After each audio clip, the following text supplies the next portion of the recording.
Tapi karena ini ngalami dibakar, maka hukumnya suci menurut mazhab Abu Hanifah. Dan itu sering ulama itu sampai apa? Saya punya kitab fikih namanya Fardul Masail.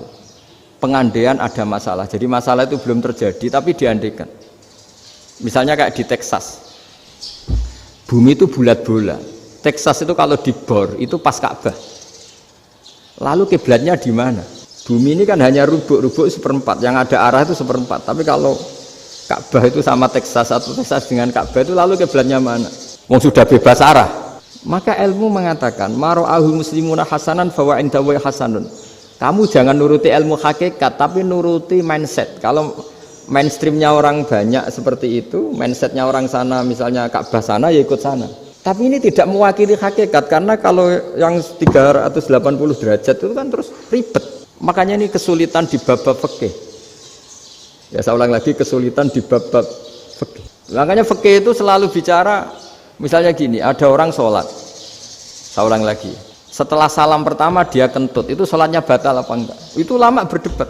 Yang dikatakan rukun sholat itu salam pertama. Sehingga orang kalau sudah salam pertama, maka sudah keluar dari sholat.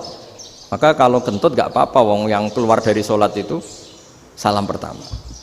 Tapi lalu pertanyaannya, kenapa Nabi salam 2 kali? Lalu yang kedua gunanya apa? Ribet kan, partai ini kalah pasti kalau ditanya gitu. Tapi kalau ditanya dibalik, sholat itu satu ibadah yang dimulai dengan takbir, yang diakhiri dengan salam. Berarti salam pertama itu pengakhir apa nunggu salam kedua?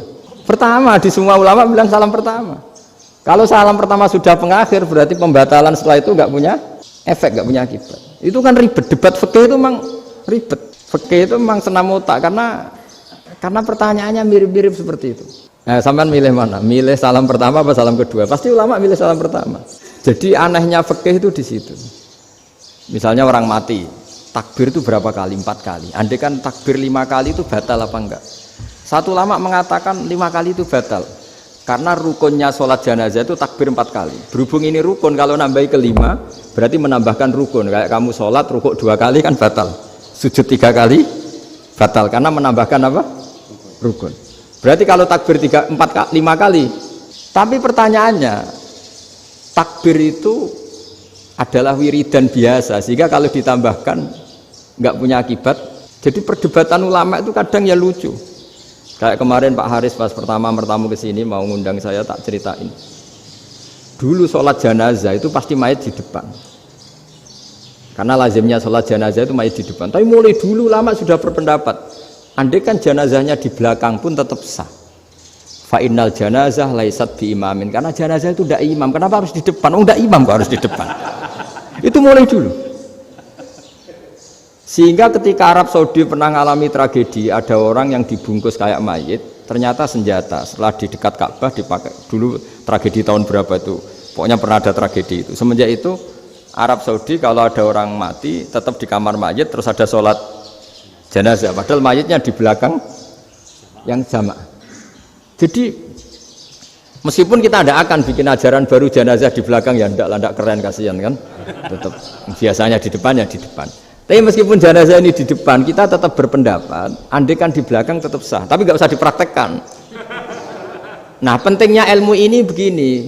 Saya misalnya di Rembang, boleh nggak nyolati ghaib jenazah yang di Surabaya? Boleh kan? Padahal yang kita solati di belakang. Jadi ilmu itu penting. Cocok tidak cocok, nama ilmu itu penting. Terus ada gini lagi pertanyaan di fikih. Memang saya sengaja akan ngaji fikih. Kalau ngaji intelektualitas orang Muhammadiyah juara lah. Tapi ini ngaji fikih. Ada orang sarongnya itu pas sampai lutut. Kalau berdiri lututnya tertutup. Tapi nanti kalau ruko agak jengking lututnya terbuka. Itu batalnya nunggu ruko apa mulai takbir sudah batal?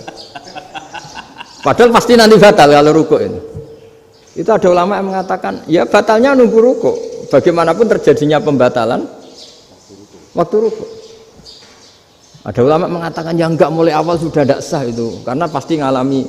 Nah, pertanyaan-pertanyaan seperti itu penting karena lalu Allah menilai apa? Ya nilai niatnya. Misalnya gini, kalau contoh itu mungkin Anda tidak tertarik, tapi contoh begini. Kita mau operasi jam 10 siang.